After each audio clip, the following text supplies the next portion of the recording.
आज हम देखते हैं क्वांटम संख्याओं से संबंधित कुछ प्रश्नों के हल। बताया गया है लास्ट लेक्चर में कि क्वांटम संख्या क्या है। तो क्वांटम संख्याएं 4 प्रकार की होती है, जिसे क्रमशः एन, एल, एम, एस से डिनोट करते हैं।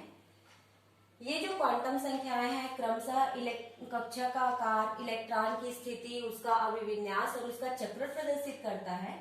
जो एन है अर्थात मुख्य क्वांटम संख्या जिसको एन से प्रदर्शित किया जाता है, इसका मान होता है n इक्वल 1, 2, 3, 4 अर्थात n का मान पूर्णांक में होता है। दूसरा क्वांटम संख्या हम देखे थे द्विगंशी क्वांटम संख्या जिसको L से प्रदर्शित किया जाता है। इसको लास्ट लेक्चर में डिटेल से बताया गया है, आप देख सकते हैं। ये जो L है इसका मान n के मान पर निर्भर करता है और L का मान n शून्य से n-1 तक होता है। इसी प्रकार तीसरा क्वांटम संख्या है चुंबकीय क्वांटम संख्या, जिसे m से प्रदर्शित किया जाता है और m का मान l के मान पर निर्भर करता है। m इक्वल होता है 2l+1 अर्थात l का मान अगर ज्ञात है तो हम m का मान ज्ञात कर सकते हैं और इसे क्रमशः -l 0 से +l के रूप में लिखा जाता है। और चौथी क्वांटम संख्या है चक्रण क्वांटम संख्या। इसमें यह बताया गया कि इलेक्ट्रॉन अपने अक्ष पर तो चक्रण करता है, अक्ष के साथ साथ अपने कक्ष में भी ये घूमते रहता है।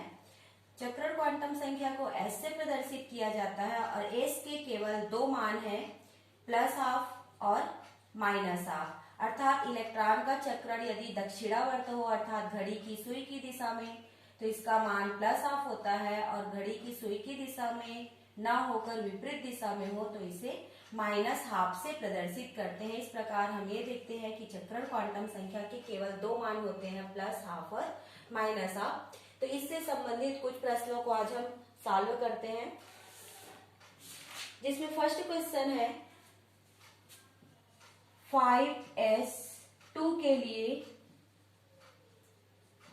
चारों क्वांटम संख्या का मान ज्ञात कीजिए।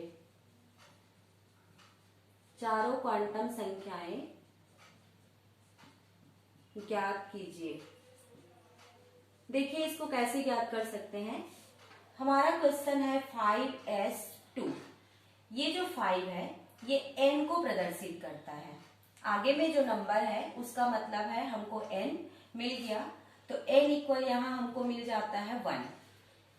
s आपको बताया गया है कि l का मान जो है s के लिए l इक्वल 0 होता है, p के लिए 1, d के लिए 2 और f के लिए 3। तो यहां पर s उपकोष को प्रदर्शित किया गया है, इसका मतलब यह है कि l इक्वल क्या होगा 0। तो आ गया l इक्वल 0। नेक्स्ट है m अर्थात चुंबकीय क्वांटम संख्या। अब l 0 है तो देखिए 2 × 0 0 हो गया +1। m का केवल कितना मान होगा, 1 मान, तो 1 मान में क्या आ जाएगा 0। तो l 0 है तो m भी आ जाएगा 0। अब देखते हैं s के लिए क्या आएगा। s कक्षक में 2 इलेक्ट्रॉन s2, तो सेकेंड इलेक्ट्रॉन के लिए कितना आ जाएगा, फर्स्ट के लिए +12, सेकेंड वाले इलेक्ट्रॉन के लिए क्या आएगा -12। इस प्रकार ये s2 के लिए यहाँ क्वेश्चन किया गया है, तो s का वैल्यू क्या देंगे -12। देखिए नेक्स्ट क्वेश्चन, इसमें इस बार 4d9 के लिए चारों क्वांटम संख्या ज्ञात करना है। 4d9, ये जो फर्स्ट नंबर है वो तो n को प्रदर्शित करता है अर्थात n इक्वल हमको 4 मिल गया। l क्या आ जाएगा, देखिए d के लिए 2, तो यहाँ d उपकोष है, l आ जाएगा 2। अब m, l का वैल्यू 2 यहाँ पुट करते हैं तो 2 × 4 + 1 = 5। m के कुल कितने मान होंगे, 5 मान।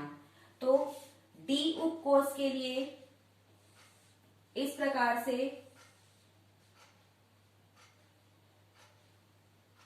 कक्षक बना लेंगे। और कौन सी इलेक्ट्रॉन के लिए ज्ञात करना है? 9वें इलेक्ट्रॉन के लिए। तो first, second, third, fourth, fifth, 6, 7, 8 और 9 इस इलेक्ट्रॉन के चारों क्वांटम संख्या ज्ञात करना है। तो L2 के लिए m के कुल 5 मान होंगे, जिसको -L 0 से +L के रूप में प्रदर्शित करना है। तो L = 2 के लिए ये आ जाएगा -2, -1, 0, +1, +2। अब हम देखेंगे D9 अर्थात 9वां इलेक्ट्रॉन ये जो है किसमें स्थित है? m = +1 में। इस प्रकार m का वैल्यू आ जाएगा +1 और s इसका चक्रण देखिए, 9वें इलेक्ट्रॉन का चक्रण अपोजिट है अर्थात इसका मान आ जाएगा -12।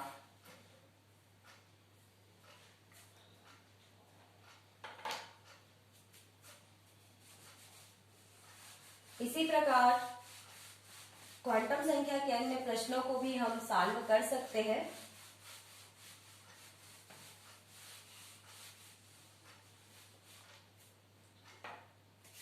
देखिए थर्ड क्वेश्चन, 3d5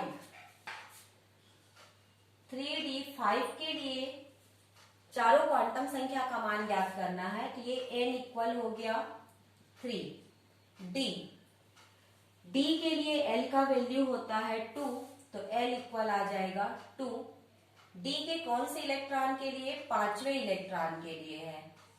तो d कक्षक बना लेंगे, फर्स्ट, सेकेंड, थर्ड, फोर्थ, ये रहा 5th इलेक्ट्रॉन। अब L2 के लिए m के कुल कितने मान होंगे? -2, -1, 0, +1, +2। तो ये जो 5वां इलेक्ट्रॉन है +2 में है, इसलिए m का मान हो जाएगा +2। और s ये चक्रण घड़ी की सुई की दिशा में अर्थात क्लॉकवाइज है, तो इसका मान हो जाएगा +12। देखते हैं क्वेश्चन नंबर 4। इसी प्रकार से सॉल्व करते जाना है। 5f8 के लिए चारों क्वांटम संख्या ज्ञात करना है। n इक्वल मिल गया 5। अब l इक्वल किसके लिए निकालना है? f के लिए। तो l का मान f के लिए कितना है? 3 होता है। तो l इक्वल 3 मिल गया। अब नेक्स्ट m, तो f के लिए यह आ जाएगा 1, 2, 3, 4, 5, 6 एंड 7। 8वें इलेक्ट्रॉन के लिए, तो 8वां इलेक्ट्रॉन कहाँ जाएगा? 1, 2, 3, 4, 5, 6, 7 और यह आ गया 8वां इलेक्ट्रॉन। L3 है, तो m के कुल कितने मान होंगे? 2l + 1 में वैल्यू डालिए, तो 2 × 3 + 1, 3 2 जा 6 और 1 टोटल 7 मान। लेकिन l का मान 3 है, तो डिनोट करेंगे -3, -2, -1, 0, +1, +2 और +3 से। तो देखिए 8वां इलेक्ट्रॉन कहाँ है? m इक्वल -3 में, तो m का वैल्यू आ जाएगा -3। और s चक्रण अगर ये फर्स्ट इलेक्ट्रॉन होता तो प्लस ऑफ आता, 7 इलेक्ट्रॉन भरने के बाद 8वां इलेक्ट्रॉन का चक्रण अपोजिट है, इसलिए s का वैल्यू आ जाएगा -12। मान लो आपको ये चारों मान दिए गए हैं, तो आप इसको भी ज्ञात कर सकते हैं। जैसे देखिए question,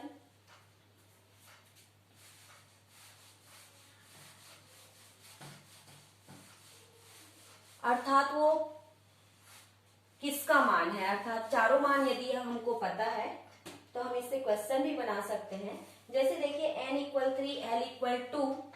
next 5th question, n = 3, l = 2, m 0, s plus of n3 अर्थात फर्स्ट नंबर आ जाएगा 3।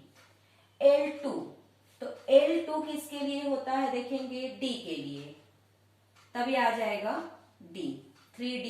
यहां तक तो क्लियर हो गया। अब D के कितने कक्षक बनाएंगे? 1, 2, 3, 4 और 5। ठीक। अब m इक्वल 0, L 2 है तो यहाँ -2, -1 0, +1 और +2 देंगे। ठीक, 0 अर्थात कौन सा इलेक्ट्रॉन जाएगा? 1 2 3 और 4 5 6 7 8। ठीक, या तो ये तीसरा इलेक्ट्रॉन हो सकता है या 8वां इलेक्ट्रॉन हो सकता है M0 के लिए। तो S को पहले देख लेंगे, प्लस हाफ है तो प्लस हाफ तो तीसरे इलेक्ट्रॉन के लिए आएगा, 8वें इलेक्ट्रॉन के लिए माइनस हाफ हो जाएगा। इस प्रकार ये पता चल जाएगा कि क्या है, 3D3 है। ये क्वेश्चन तैयार हो गया, 3D3। इसी प्रकार नेक्स्ट क्वेश्चन देखते हैं, question number 6। N equal 5, L equal 0, M0 S plus half, M0 S plus half.